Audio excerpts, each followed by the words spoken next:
microphone checker, microphone checker, microphone checker, microphone checker, microphone checker, microphone checker.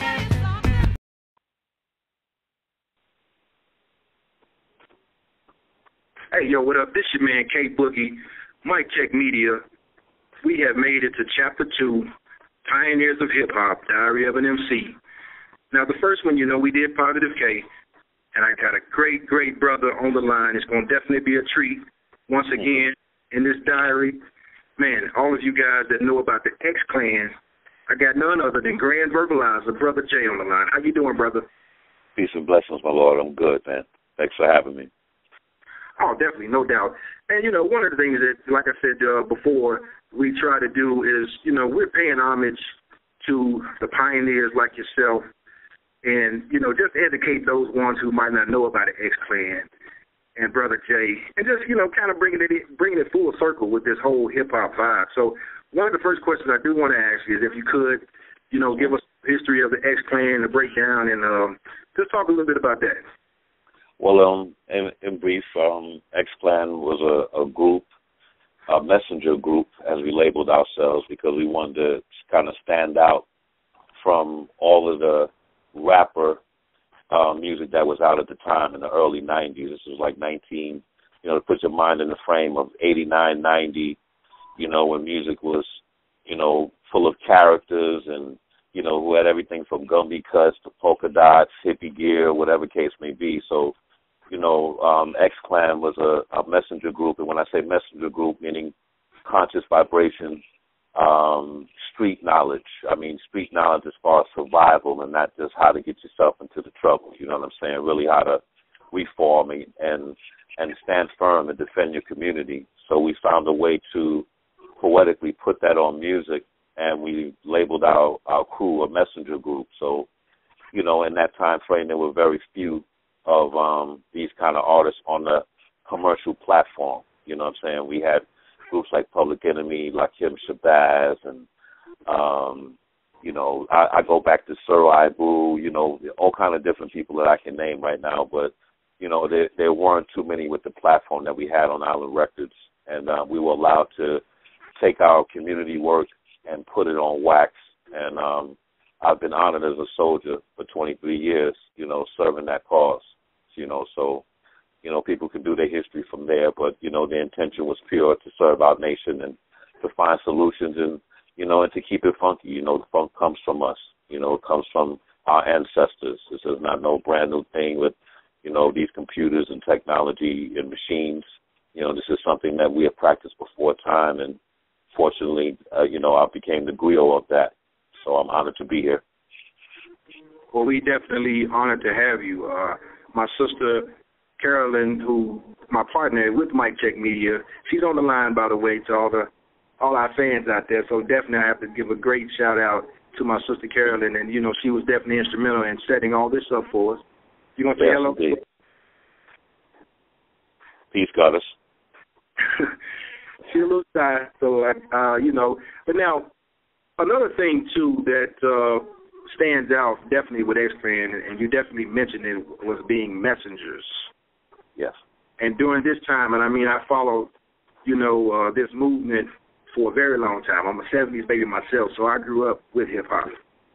Yes, sir. And definitely seen all the trends that come through, and, definitely there was no other group that was so instrumental, I would say, in raising consciousness and awareness other than X-Clan outside of PE and Paris, cats like that. It says a lot, and especially, what's going on now, with the whole thing with Trayvon Martin. And see, we don't really have that representation. Yeah. And that's purpose-wise. They've sectioned this music off to make it look like it's a buffoon music. You know what I'm saying? So when you want to stand up and say something serious, you're getting judged by people that avoid seriousness and truth. They promote drunkenness and foolishness now, to where people are not even learning how to, there's a time for everything.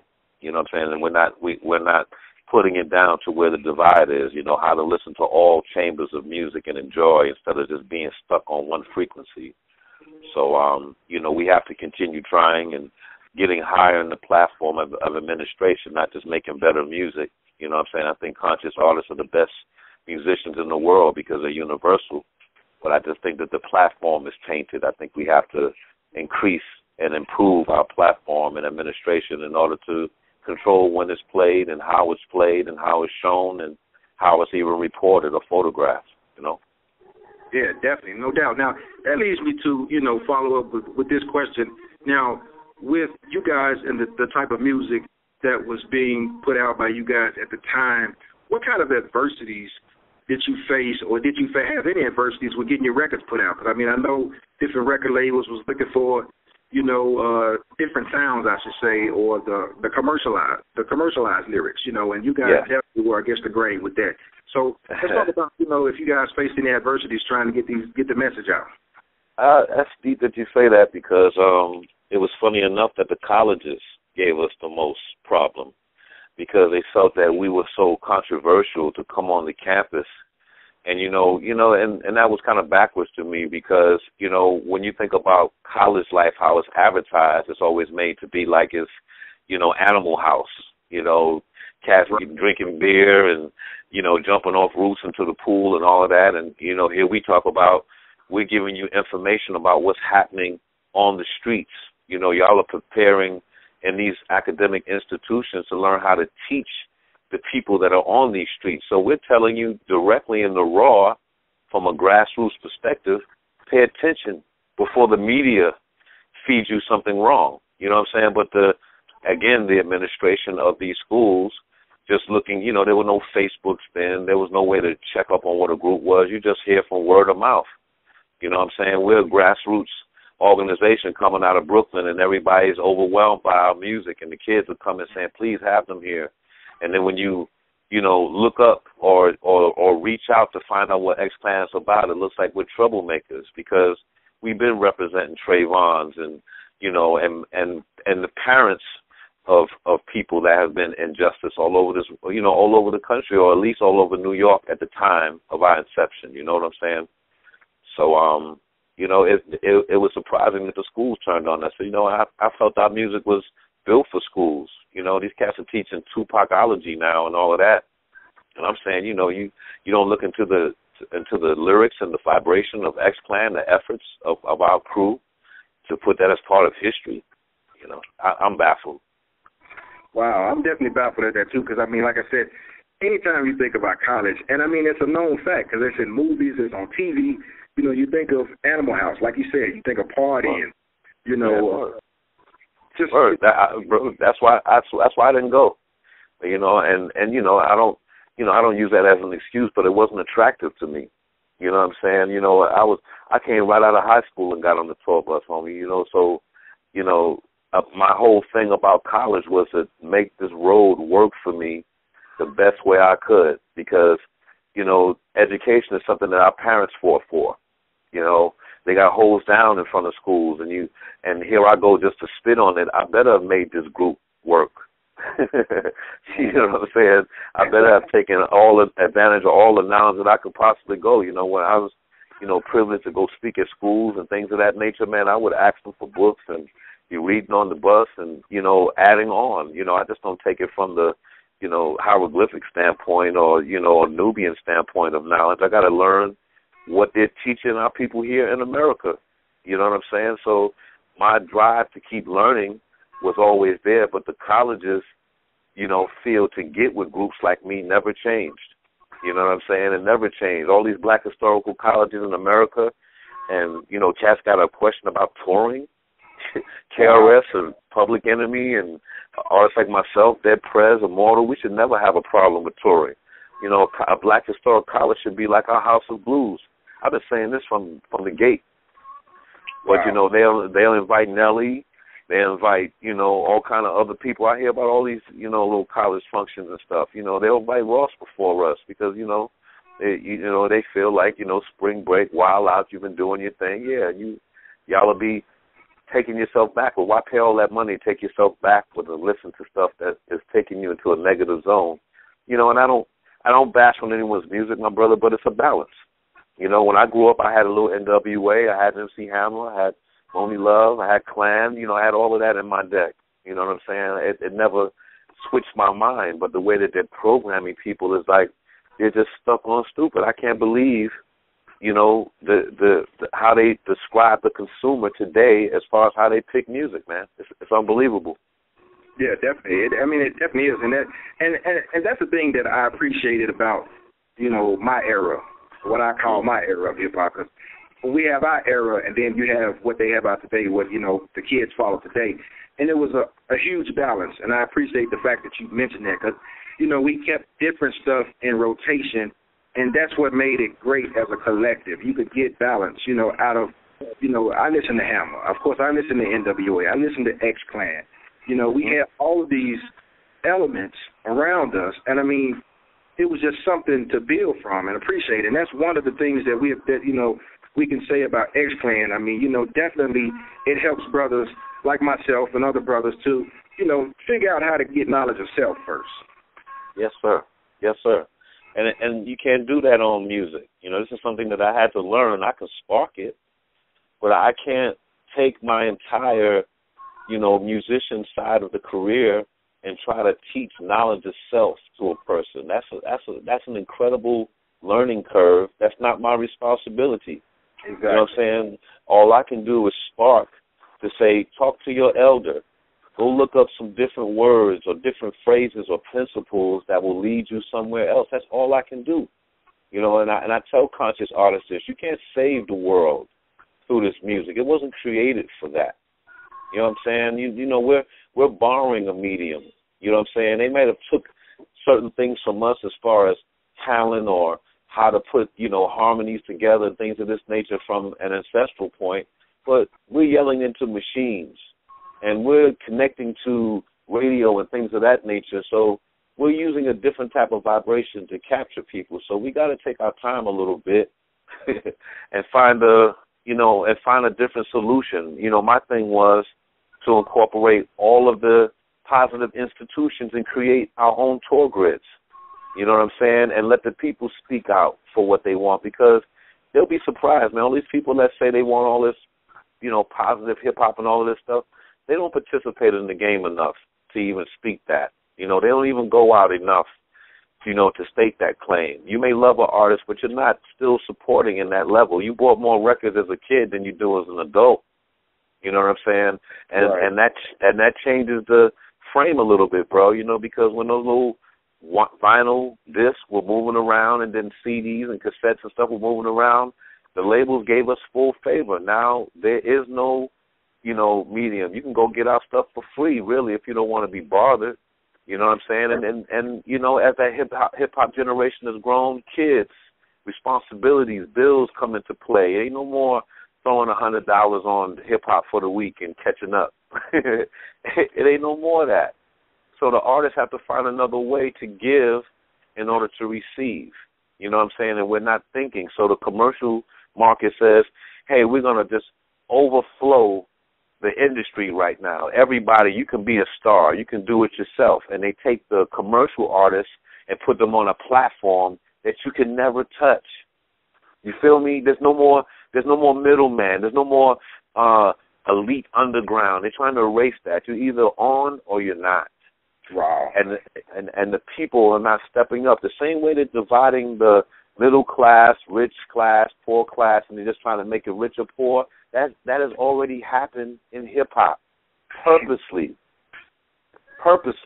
Because if all the music was going to be free, bro, why would you respect the Busta Rhymes? Why would you respect the Jay-Z? Why would you respect whoever? Now you see the kind of deals they're getting.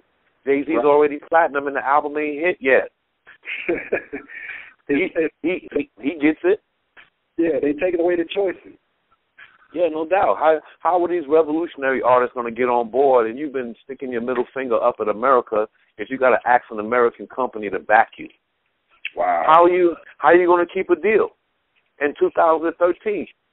That's you're right. You're gonna have to give your music away, or either find something that people like to say, hey, I make bracelets. Buy one of my bracelets and you get the CD for free. That's about the only way you're going to get it. going up and knocking on these doors and these labels talking about listen to my demo, that ain't going to work. There's about 1 million people ain't eating right now, ready to sell themselves way less than you to get on board. It's a game of scabs and talent, bro, and you know, everybody ain't got it. You know what I'm saying? That was the thing about back in the days.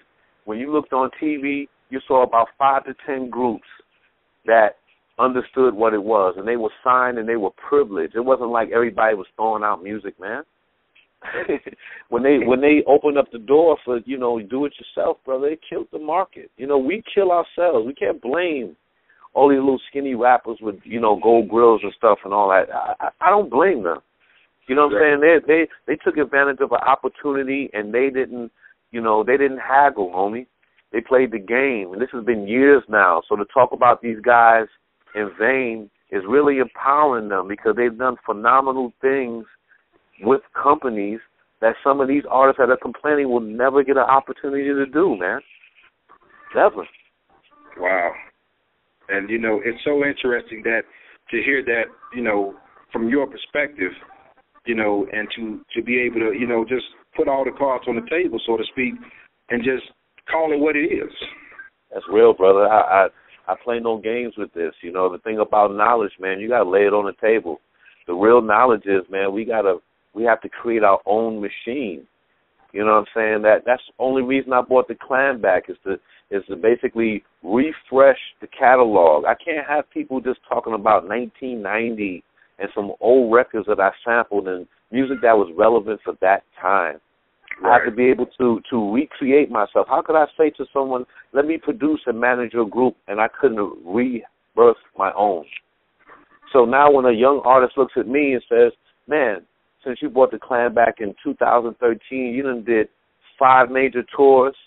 You done did countless spot dates, community centers. I done won awards from state, senate, been to Kuwait, everything. I got a whole new roster of life for X-Clan in the 2000 and the millennium. You feel me? I can't step to these people like an old record dude. Hey, man, I used to have it back in the days, man. Let me produce your album, young buck. You know, that ain't it.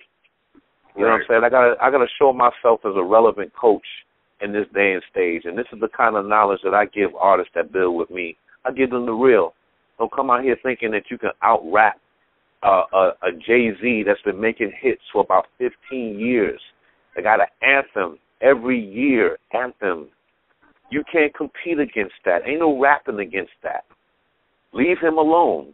To empower him, calling him Illuminati and all that other stuff is to put him in a position with people who say, people think you're controversial. We love that. Let's give you another sponsorship. You're empowering that, man. This is America, man. Drama wins. And that's drama when we throw it at our own like that, homie. He's supposed to be a hometown hero. If we have a problem with him, they're gonna give you that. You remember Ice Cube, you know, Ice Cube. And he became one of the richest writers in the game. Okay. Real deal.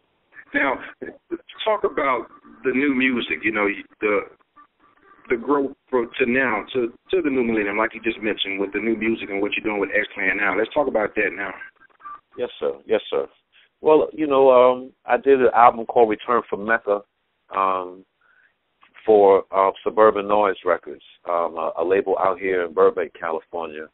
And their label was based on rebellion music from punk rock from the time of a group called Humble Gods. There's another group called Corporate Avenger. And then they gave birth to a group called the Cottonmouth Kings. And Cottonmouth Kings out here are, to me, you know, they deal with the laws of freedom, you know, dealing with, you know, marijuana laws or just the right, you know, just a form of human rights, the right for you to grow vegetation of any nature in your area of what you own, your land or your living space or whatever. You know, I look for justice in the smallest of corners, my brother. You know what I'm saying? As long as it is some kind of common denominator where people are fighting for something against this beast, I can put my music there comfortably and float. And then making that decision, I was able to tour with Damian Marley. The day I signed my recording contract, I was on tour with Damian Marley for the Jam Rock album. I came home to go back out 40 cities with Jurassic 5, for a 40-city date, a tour. Came home. I went out on my first run with Insane Clown Posse. I was allowed to start stepping into different genres of music, from reggae to college kid hip hop, backpacker music, to totally themed out suburban hip hop. Learning the flexibility of my group. Now, all of those groups, bro, you would never think X-Clan be touring with any of that. Right. But bringing back my music to where now I was out of sampling, using my live bands, using my producers who were new, young Sly Stones, young George Clintons, Curtis Mayfield type talent that I had in my camp. I was able to increase the X-Clan and introduce us beyond just sampling old music and getting taxed. A lot of the artists who did that back in the days, bro, don't get paid correctly, man. You know what I'm saying? Because when these artists that we sample start fading out and those masters are no longer relevant, they'll tax us harder. Imagine somebody sending you something talking about cease and desist your record if you don't pay me more money because I'm broke. Yet I'm sitting here talking about respect your ancestors and buy the elders' music and all of that, and I get letters, from these representatives who come in and say, well, we're taking over George Clinton's masters right now, or we're taking over Billy Squire's masters, and we require more money because your stuff is rotating still for 20 years. You imagine that? So we have to sever our ties with our elder music, the digging in the crates, as they call it. We have to sever that. That kills our generation, brother. You know what I'm saying? That's what we were built off. When people were hearing us on popular music, that upped the ante.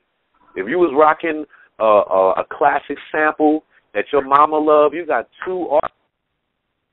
You got the parent and the child. Now you severed us from a generation by us not being able to use popular music. Right. Now the ones who can use it are Jay-Z, Puffy, 50, Eminem, because you got the bread. If you're doing it independent, you're not going to be paying no $50,000 for no use of a track. Ain't we laughing together? You're giving somebody the house note for about a year and a half or so to say, let me use that beat. I want to try to be popular like Kanye. Come on, man. Right. Real deal. You got to face these facts, bro. And this is something that artists got to look at. You can do all that mixtape joint you want to. You're making yourself socially popular, but you'll never make no real money, man. You'll never make no real money off that, man. You make some ghetto rich money. You buy your chain and move around a little bit, but you ain't gonna be standing on no $10 million a year. Kanye West come out, killed song, everything, $10 million a year.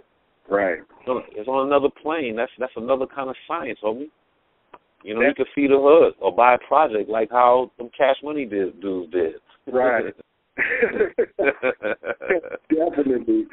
And I mean, it's just, a testament to you, and your own knowledge of self to recognize and to, diversify, I guess to say, and to put yourself into other areas or, be able to adapt.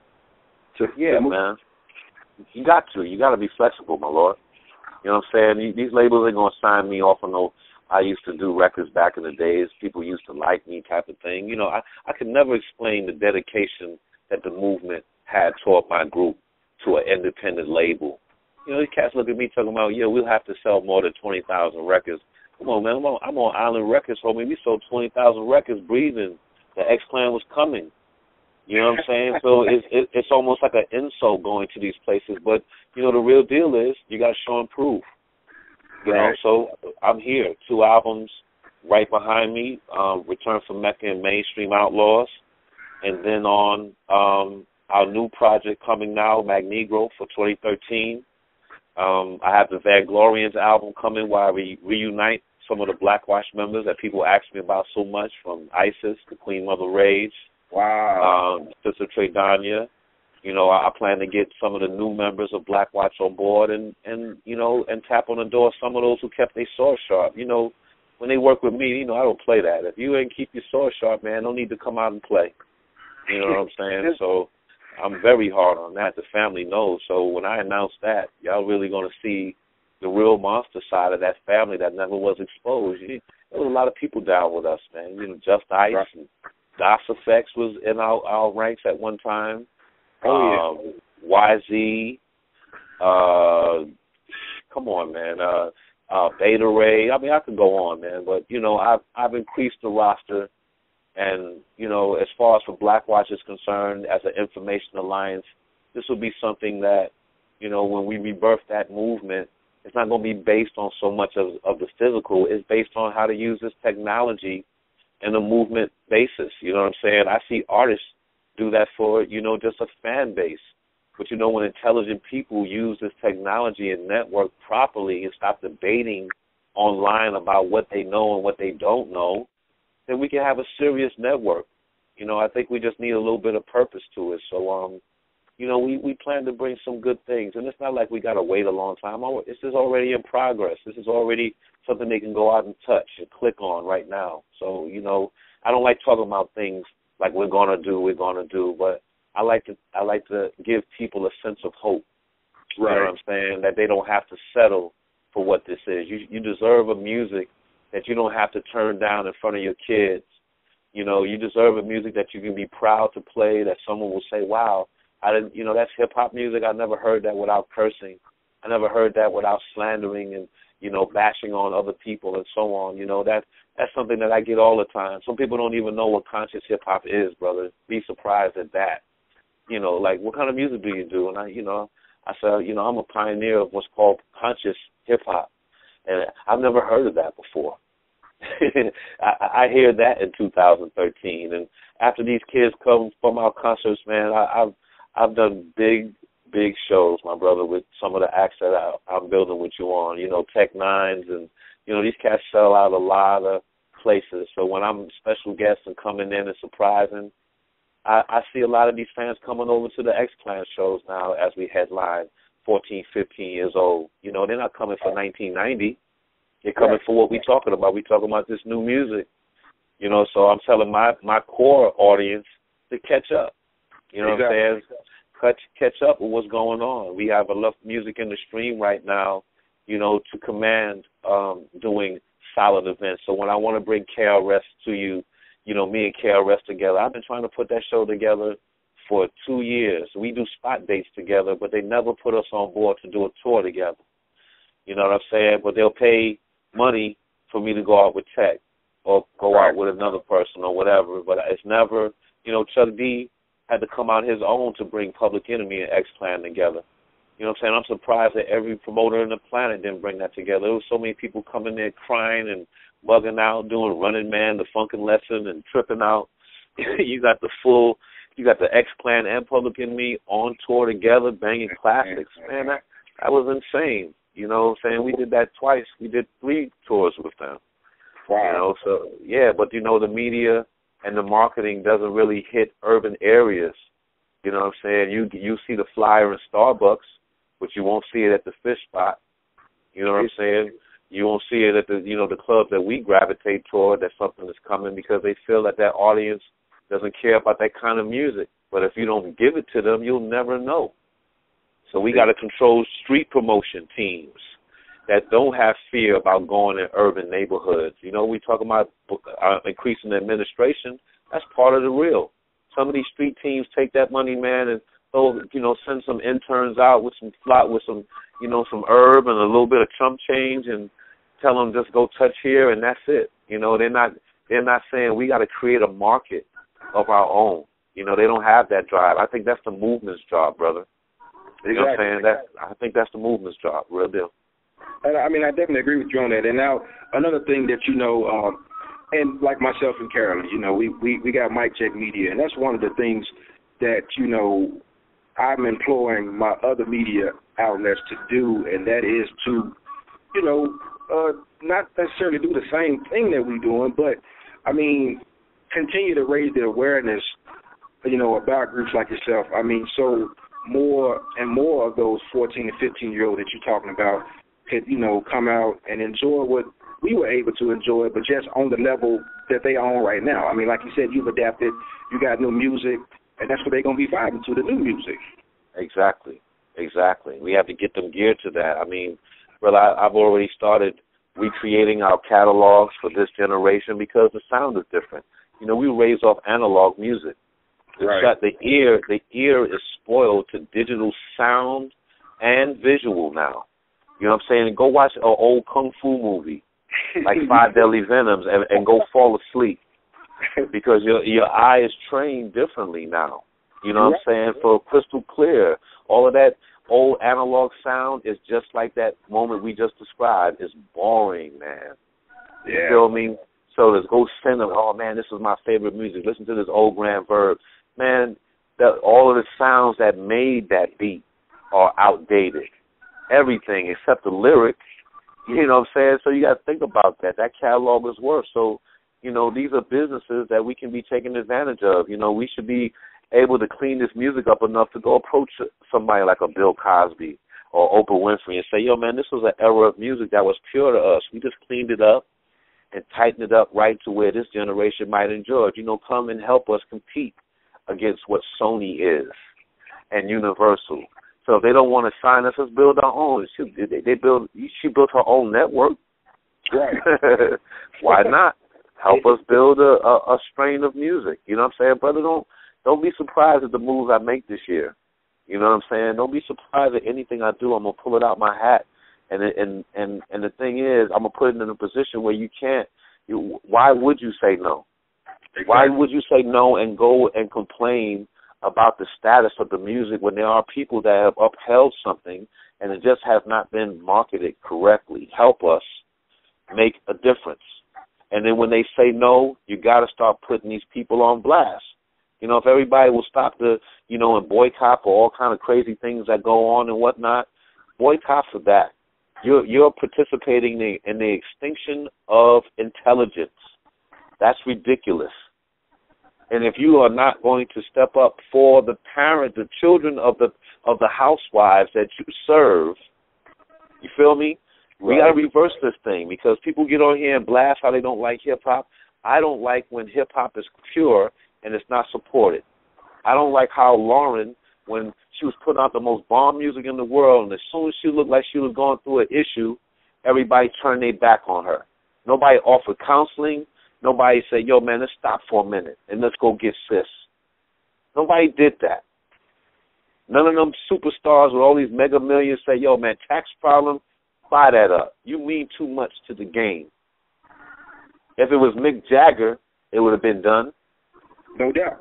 And a lot of these things that you talk about, they ate off of her. They broke bread off of Lauren. You're hell right. If everybody who bought an album gave $1, she'd be clear. Exactly. It was a payment. It ain't like, yo, it's just something that she owed. Well, your people made a mistake, Lauren. Let's cover you because you mean more to us than that. But instead, they clowned her because her mentality was crushing her. Imagine all your team and your man and everybody turning on you. Everything.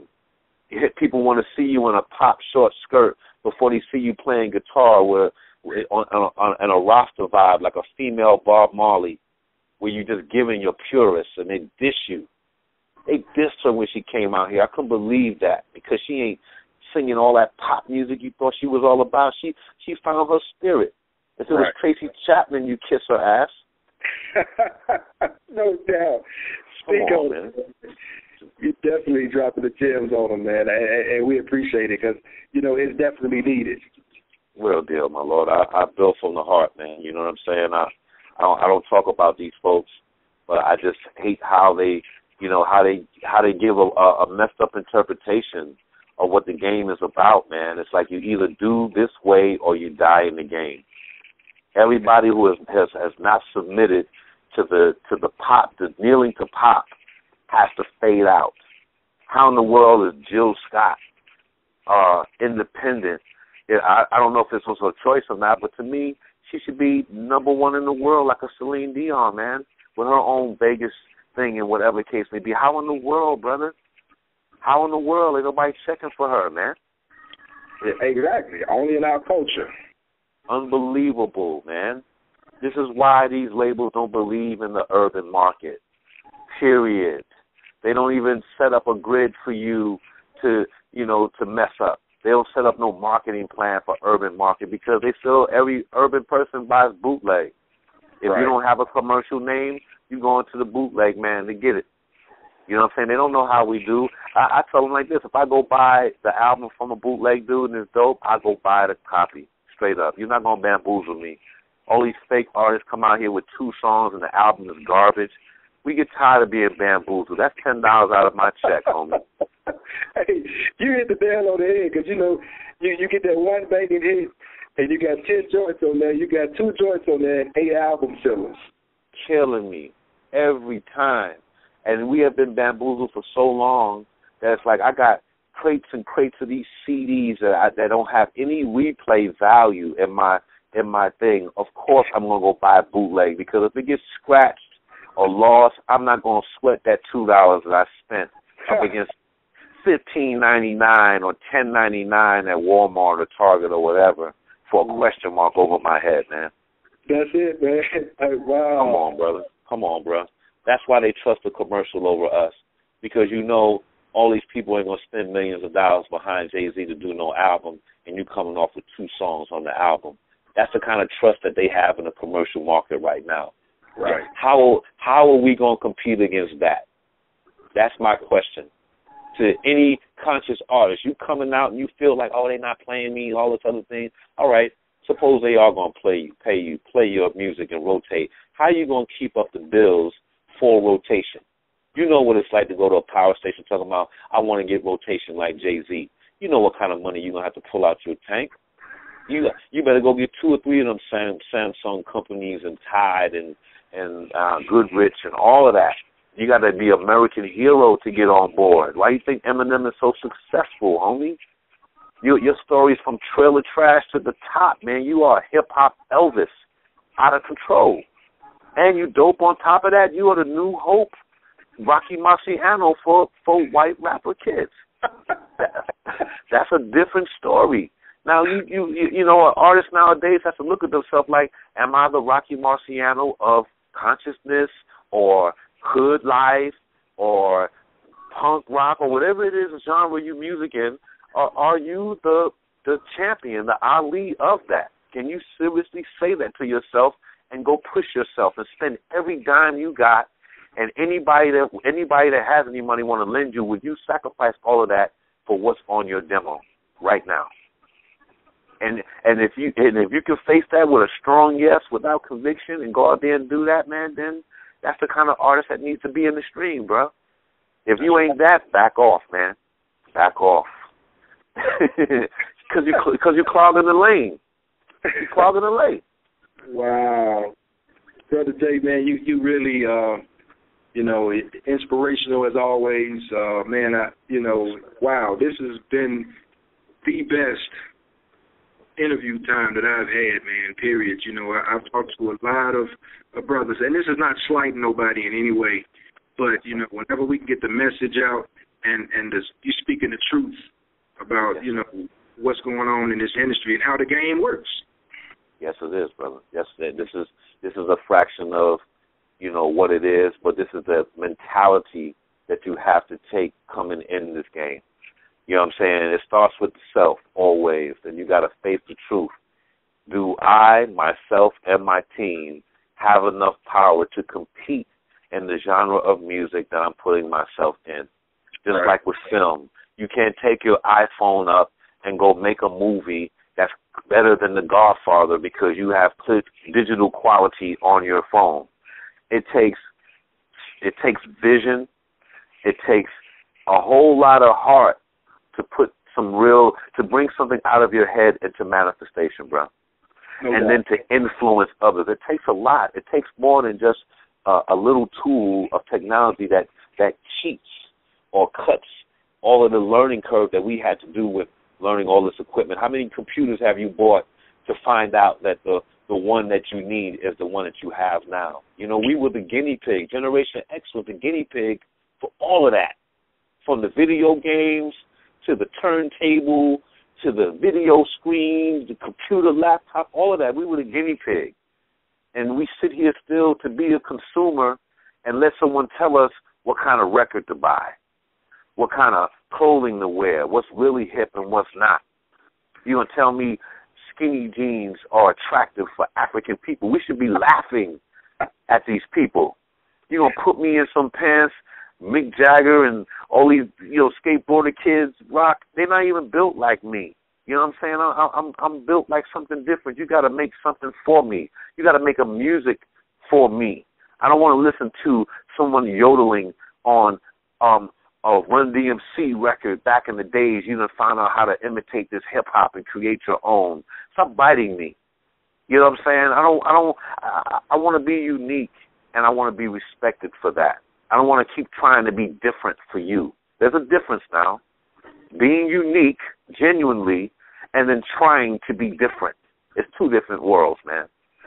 No doubt. These kids are bouncing around trying to be different so much, and they're bumping into going retro. Now they want to go retro and try to, think like you got it. When you rocking something that we were rocking in 1990 in this stage, you're playing yourself. You're playing yourself. Period. You can celebrate our style, but you can't try to bring the entire era back. There were things that fueled that. I can't go back and put on my father's sock hop sweater and feel like I'm going to bring this back. You know what I'm saying? There was a whole level of camaraderie and all kind of things that came with what that was. The whole era was contributing to that look that made it agreeable. You know what I'm saying? Find the next level of that and present it. Stop trying to bite off things that we've been through, man. It's ridiculous, man.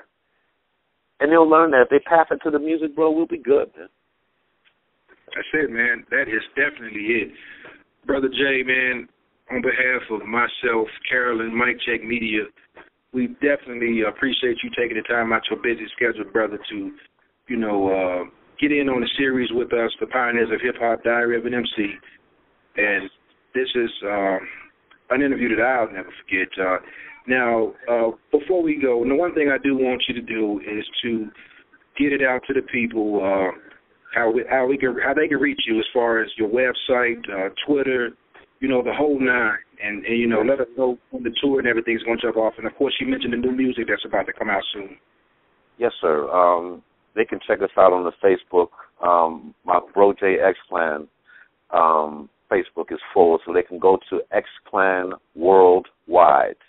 That's X Clan Worldwide on Facebook, and it's also xclanworldwide.com, our website.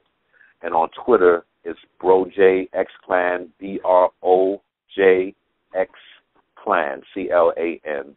They can check us out there, and there'll be enough information. They can click on to some of the videos and stuff that we've had.